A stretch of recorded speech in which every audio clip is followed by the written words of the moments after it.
Artemis I. Artemis I, officially Artemis I and formerly known as Exploration Mission 1, is a planned uncrewed moon orbiting mission and the first spaceflight in NASA's Artemis program.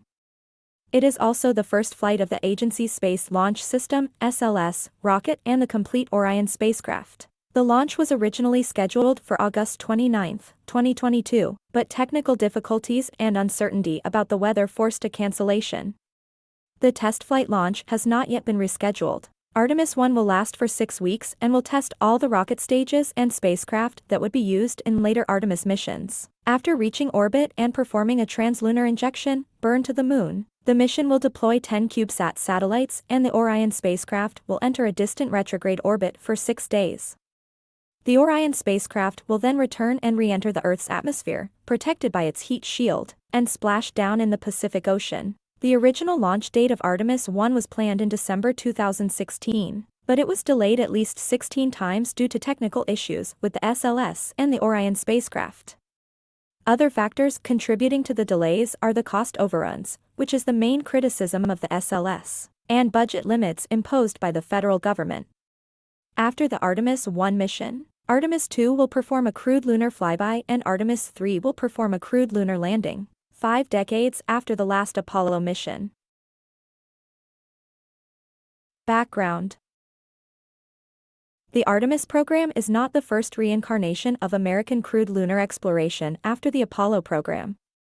In 1989, at the 20th anniversary of Apollo 11's lunar landing, then-President George H.W. Bush announced the Space Exploration Initiative, which aimed to launch astronauts back to the Moon and Mars. However, a report released 90 days later estimated the Space Exploration Initiative would cost $500 billion. This alerted Congress to the high cost, and funding for the full proposal was rejected. 15 years later, in 2005, George W. Bush established the Constellation program, aiming to return humans to the Moon by 2020.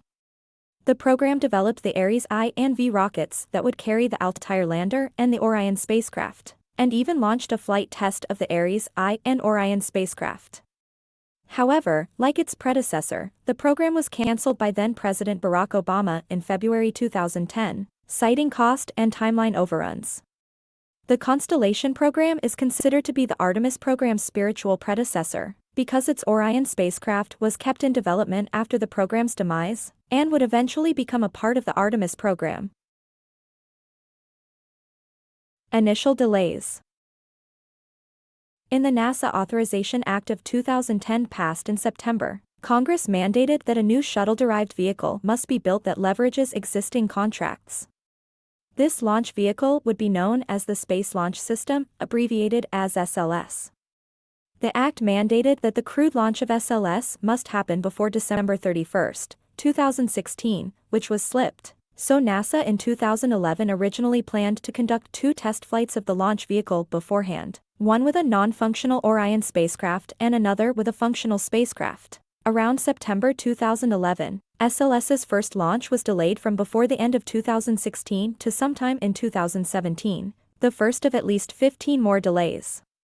A year later in 2012, the SLS's first and second launches were named Exploration Mission 1 and 2, abbreviated as EM1 and EM2.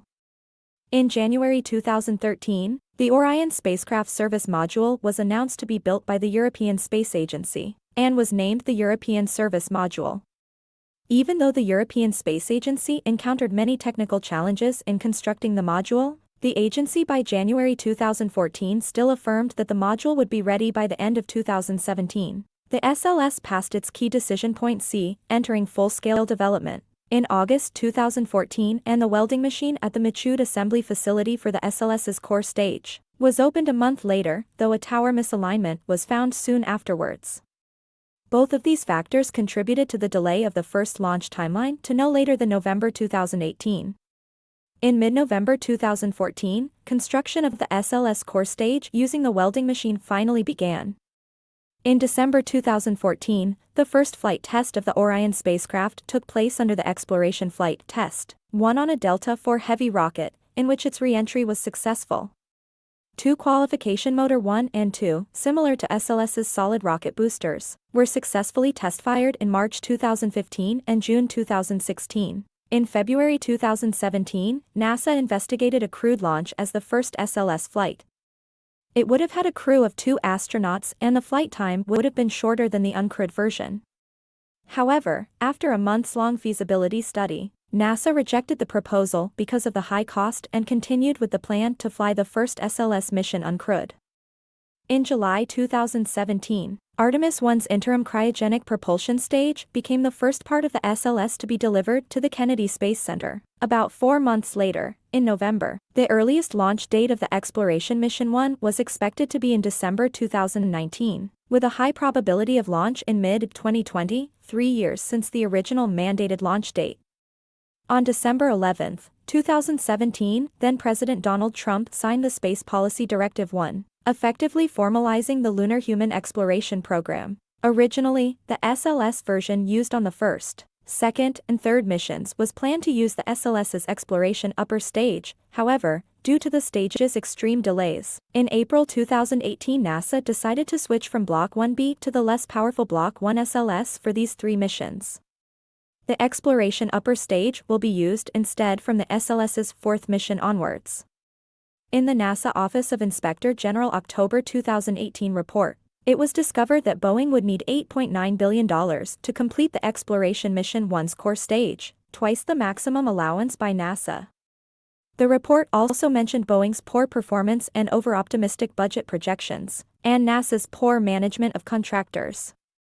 By this time, the first launch had been delayed to June 2020. In March 2019, then NASA Administrator Jim Bridenstine proposed moving the Orion spacecraft from SLS to commercial rockets, either the Falcon Heavy or Delta IV Heavy, to comply with the schedule. The mission would require 2 launches, one to place the Orion spacecraft into orbit around the Earth, and a second carrying an upper stage. The 2 would then dock while in Earth orbit and the upper stage would ignite to send Orion to the Moon. The idea was eventually scrapped. By April 2019, $17 billion has been spent on the SLS, far more than originally expected. This was partly possible due to the manufacturing companies and NASA using cost-plus contracts, allowing the companies to ask for more money even if caused by delays and overspending. The Moon program was officially named Artemis in May 2019, reflecting goddess Artemis as the twin sister of Apollo in Greek mythology. Preparation. Core stage tests. The core stage for Artemis I, built at Michoud Assembly Facility by Boeing, had all 4 engines attached in November 2019 and was declared finished 1 month later. The core stage left the facility to undergo the Green Run test series at Stennis Space Center, consisting of 8 tests of increasing complexity. Modal testing, vibration tests. Avionics, electronic systems. Fail-safe systems. Propulsion, without firing of the engines. Thrust vector control system, moving and rotating engines. Launch countdown simulation. Wet dress rehearsal, with propellant. Static fire of the engines for 8 minutes. The first test was performed in January 2020, with subsequent Green Run tests running smoothly. On January 16, 2021, a year later, the 8th and final test was performed, but the engine shut down only a minute into the static fire, with no sign of damage to the engine. This was caused by an anomaly at the engine's thrust vector system breaching the bounds of the test. However, the bounds were conservative. If such an anomaly occurred in launch, the rocket would still fly normally. The last test was performed again successfully on March 18, 2021, so the core stage was packed up, leaving the Stennis Space Center on April 21. Rocket assembly. The interim cryogenic propulsion stage was the first part of the SLS to be delivered to the Kennedy Space Center in July 2017. 3 years later, all of the SLS's solid rocket booster segments were shipped on a train to the Kennedy Space Center on June 12, 2020, and the stage adapter of the SLS was delivered by barge 1 month later on July 29, 2020. The assembly of the SLS took place at the Vehicle Assembly Building's High Bay 3, beginning with the placement of the two bottom solid rocket booster segments on November 23, 2020. The two boosters stacking paused temporarily due to the core stage green run test delays before being resumed on January 7, 2021, and the booster stacking was completed by March 2, 2021. The SLS core stage for the mission, CS-1, arrived at the launch site on the Pegasus barge on April 27, 2021, following a successful green run hot fire test. It was moved to the VAB low bay for refurbishment and stacking preparations on April 29, 2021. The stage was then stacked with its boosters on June 12, 2021. The stage adapter, LVSA, was stacked on the core stage on June 22, 2021. The ICPS upper stage was stacked on July 6, 2021. Following the completion of umbilical retract testing and integrated modal testing, the Orion stage adapter with 10 secondary payloads was stacked atop the upper stage on October 8, 2021. The Artemis I Orion spacecraft began fueling and pre-launch servicing in the multi-payload processing facility on January 16, 2021, following a handover to Exploration Ground Systems. On October 20, 2021, the Orion spacecraft, encapsulated under the Launch Abort system, was rolled over to the VAB and stacked atop the SLS rocket, finishing the stacking of the Artemis I vehicle in High Bay 3. During a period of extensive integrated testing and checkouts, one of the four RS-25 engine controllers failed, requiring a replacement and a subsequent delay of the first rollout of the rocket. Payloads. The Orion spacecraft will carry 3 astronaut-like mannequins equipped with sensors to provide data on what crew members may experience during a trip to the Moon. The first mannequin, called Captain Munican Campos, named after Arturo Campos, a NASA engineer during the Apollo program, will occupy the commander's seat inside Orion and is equipped with 2 radiation sensors in his Orion Crew Survival System suit, which astronauts will wear during launch, entry, and other dynamic phases of their missions. His seat also has sensors to record data on acceleration and vibration data during the mission. Alongside Munican are 2 phantom torsos, Helga and Zohar, who will take part in the Matryoshka Astrorod radiation experiment, MER, in which NASA, together with the German Aerospace Center and the Israel Space Agency, will measure the radiation exposure during the mission. Zohar will be shielded with the Astrorod radiation vest equipped with sensors to determine radiation risks. Helga will not wear a vest. The phantoms will measure the radiation exposure of body location, with both passive and active dosimeters distributed at sensitive and high stem cell concentration tissues. The test will provide valuable data on radiation levels during missions to the Moon while testing the effectiveness of the vest. In addition to the 3 mannequins, Orion will carry NASA's Snoopy and ESA's Shaun the Sheep. 10 low-cost CubeSat missions will fly as secondary payloads, mounted at Orion's stage adapter. All of them have the 6-unit configuration, and will reside within the stage adapter atop the second stage on the launch vehicle from which they will be deployed. 10 CubeSats were ultimately installed on the stage adapter by October 2021.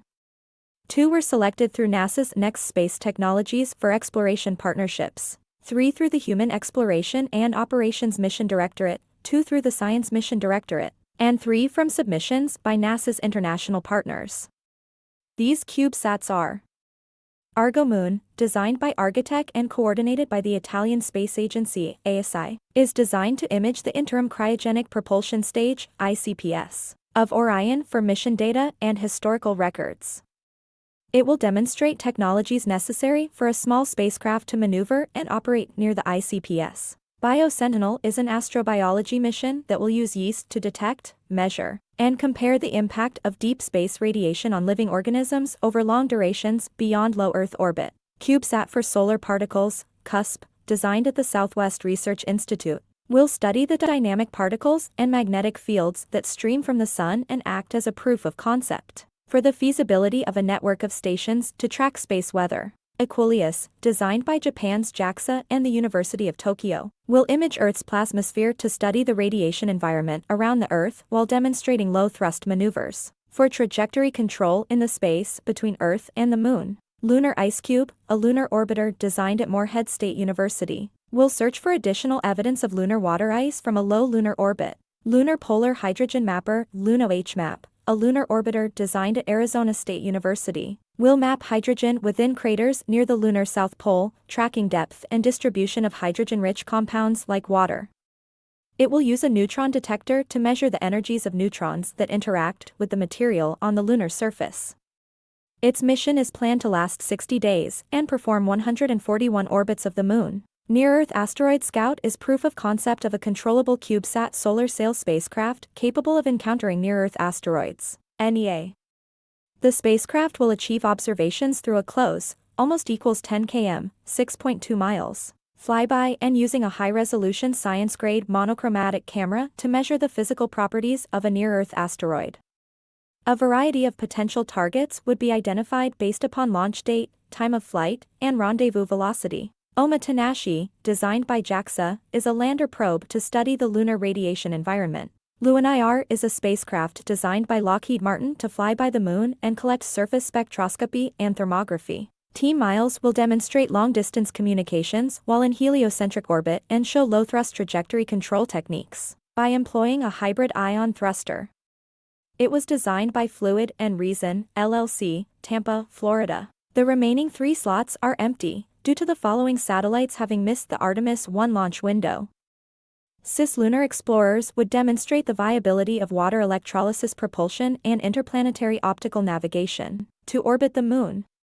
It was designed by Cornell University, Ithaca, New York. Lunar Flashlight is a lunar orbiter that would seek exposed water ice and map its concentration at the 1 to 2 kilometers, 0.62 to 1.24 miles, scale within the permanently shadowed regions of the lunar south pole. Earth Escape Explorer would demonstrate long-distance communications while in heliocentric orbit. It was designed by the University of Colorado Boulder. It was one of 3 CubeSat missions to miss the integration window to fly on Artemis I and will need to find an alternative ride to the Moon. Besides these functional payloads, Artemis I will also carry commemorative stickers, patches, seeds and flags from contractors and space agencies around the world. Launch rehearsals. On March 17, 2022, Artemis I rolled out of High Bay 3 from the vehicle assembly building for the first time, in order to perform a pre-launch wet dress rehearsal. During the initial WDR attempt on April 3, the test was scrubbed after a mobile launcher pressurization problem. A second attempt to complete the test was scrubbed on April 4, after problems with inconsistent gaseous nitrogen supply, liquid oxygen temperatures, and a vent valve that had been left closed prior to the test. During preparations for a third attempt, a helium check valve on the ICPS upper stage got jammed by a piece of rubber, originating from one of the rocket's umbilical arms, forcing test conductors to delay attempting to fuel the stage until the valve could be replaced in the VAB. The third attempt to finish the test was limited to only fueling the SLS core stage. The rocket's liquid oxygen tank started loading successfully. However, during the loading of liquid hydrogen on the core stage, a leak was discovered on the tail service mast umbilical plate, forcing another early end to the test. NASA elected to roll the vehicle back to the VAB to repair the hydrogen leak and the ICPS check valve, while at the same time upgrading the nitrogen supply on Pad 39B after prolonged outages on the 3 previous wet dress rehearsals. Artemis I was rolled back to the VAB on April 26. After the repairs and upgrades were complete, the Artemis I vehicle rolled out to Pad 39B for a second time, on June 6 to complete the test. During the 4th wet dress rehearsal attempt on June 20, the rocket was successfully fully loaded with propellant on both stages, but due to a hydrogen leak on the quick disconnect of the tail service mast umbilical, the countdown could not reach the planned T9.3 seconds mark and was stopped automatically at T29 seconds. NASA mission managers soon determined they had completed almost all planned test objectives and declared the WDR campaign complete. On July 2, the Artemis I stack was rolled back to the VAB to conduct final preparations for launch and fix the hydrogen leak on the quick disconnect ahead of a launch targeted in 2 launch windows, August 29 and September 5. The SLS passed flight readiness review on August 23, checking out 5 days before the first launch opportunity. Launch attempt. Fueling was scheduled to commence just after midnight on August 29, 2022, but was delayed an hour due to offshore storms, only beginning at 1:13 a.m. prior to the planned launch at 8:33 a.m. Engine 3 of the rocket's 4 engines did not exhibit the expected hydrogen bleed, and engineers were not able to resolve it in time. Other technical difficulties involved an 11-minute communications delay between the spacecraft and ground control, a fuel leak, and a crack on the insulating foam of the connection joints between the liquid hydrogen and liquid oxygen tanks. NASA scrubbed the launch after an unplanned hold and the 2-hour launch window expired. A press release stated that the bleed test to get the Rs-25 engines on the bottom of the core stage to the proper temperature range for liftoff was not successful. The next available launch window will be on September 2, 2022, opening at 12:48 p.m. Eastern Daylight Time or 16:48 Universal Time Coordinated. Outreach and Mission Patch. The Artemis I mission patch was made by NASA designers belonging to the SLS, Orion spacecraft and Exploration Ground Systems teams. The silver border represents the color of the Orion spacecraft, and at the middle the orange rocket and flame depicts SLS. 3 lightning towers surrounding the rocket symbolize Launch Pad 39B, from which Artemis I will launch. The red and blue mission trajectories encompassing the white full moon represent Americans and people in the European Space Agency, who work on Artemis I. The Artemis I flight is frequently marketed as the beginning of Artemis's Moon to Mars program, though there is no concrete plan for a crewed mission to Mars within NASA as of 2022. To raise public awareness, NASA made a website for the public to get a digital boarding pass of the mission. The names submitted will be written into a hard drive and placed inside the Orion spacecraft. Also aboard the capsule will be a digital copy of the 14,000 entries for the Moon Pod essay contest hosted by future engineers for NASA. Mission Plan. Artemis I's main objective is to achieve a safe capsule atmospheric entry, descent, splashdown, and recovery. As of August 16, 2022, Artemis I has 3 official launch opportunities, August 29, and the 2nd and the 5th of September, 2022. Artemis I will be launched on the Block 1 variant of the Space Launch System, SLS. The Block 1 first stage consists of a core stage and 2 5-segment solid rocket boosters. The core stage uses 4 Rs-25D engines, all of which have previously flown on Space Shuttle missions. The core and boosters together produce 39,000 knots, 8,800,000 lbf, of thrust at liftoff.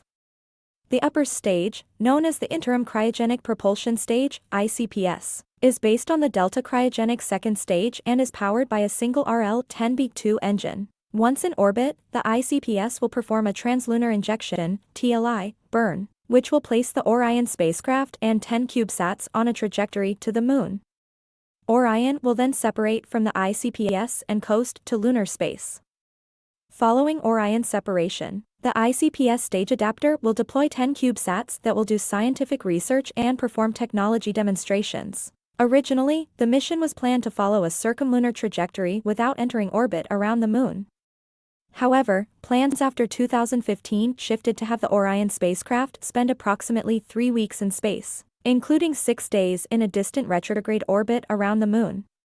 After 2 weeks in space, the capsule will burn and orbit 800 kilometers, 500 miles above the Moon. Gravity slingshot the spacecraft back to Earth.